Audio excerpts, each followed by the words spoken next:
Now, throughout campaign season, the media has notoriously given Joe Biden a pass, lobbing softball questions and neglecting to fact-check the former VP's false statements. And the Trump campaign is speaking out. Our White House correspondent Jenn Pellegrino has more. Joining me now is Jason Miller, senior advisor with the Trump 2020 campaign. Jason, thanks for being here. Jen, thanks for having me. And, guys, can you move up the teleprompter just a little bit? The teleprompter? Okay, go ahead, Jen. They got my questions. They got my questions loaded, and my answers loaded up for me. I said Jason Miller, not Joe Biden. I hope I have the right person here, but I can see you, so I'm confirming it's Jason Miller. Jason, thanks so much. Speaking of Joe Biden, he did a town hall with CNN last night.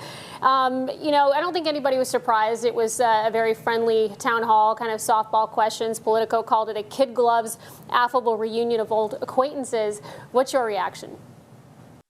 I think it was pretty embarrassing, I think, both for CNN, the network, and then also for Joe Biden. I mean, these are supposedly undecided voters or voters who are trying to make up their mind for how they were going to vote in this upcoming election. But it really just goes to the point that Joe Biden has to be handled with kid gloves, as you said, that Politico wrote, and that there's so much concern about how Joe Biden is going to hold up. Can he go and put together his own answers? And I think, in all fairness to Joe Biden, as we saw him flip-flop on things like fracking and also a national mask mandate, I'm not sure if Joe Biden's even flip-flopping or if he just doesn't remember what his previous position was. I don't know. We're going to find out soon enough, I think, coming up in the debates. So the Trump campaign fact-checked last night's town hall. It's something that the left loves to do to the president. What really stood out to you specifically, though, in terms of Joe Biden's statements last night? Well, I think there's one thing that jumped out that I don't believe this was in the fact check, but I think this is really, to me, was the big thing.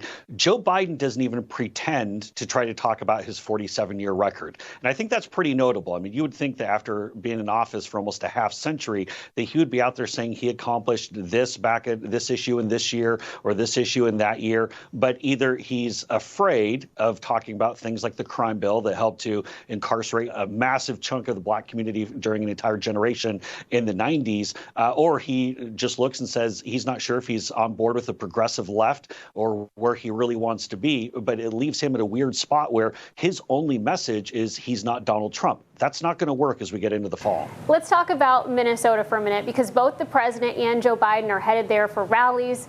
We know that early voting has begun in the state, and there's certainly a last-minute push to connect with some of those working-class voters.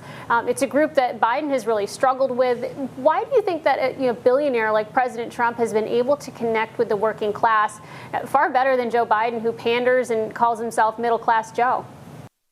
Well, and the other thing, too, and I think you hit the nail on the head here, Jen, is the fact that Joe Biden has been sending away American jobs, and more specifically American jobs in the upper Midwest, for decades, whether it be to Mexico after NAFTA, whether it be to China after the most favored nation status, and also helping China get entry into the WTO. Remember, Joe Biden wrote, "China's rise is not our demise." Well, you can go to a lot of communities in Minnesota and Ohio and Michigan and Wisconsin, and they tell you something much differently. But there's a key thing about today and why it's so historic. First of all, it's been over 1,000 days since Joe Biden has been to the state of Minnesota, but look at where he's campaigning. This is a state that hasn't voted for a Democrat, or excuse me, hasn't voted for a Republican for president since 1972, almost 50 years. It shows you how the demographics and the voting patterns are changing. And the fact that Joe Biden is going to Duluth, which is a Democratic stronghold, and not to the suburbs of Minneapolis, shows he has serious base issues and base erosion. Their Democrats just aren't excited about Joe Biden. Jason Miller, thank you so much for taking time to be with us. It's so great to have you here. Hey, thank you, Jen. I appreciate it. Want to see more videos like this?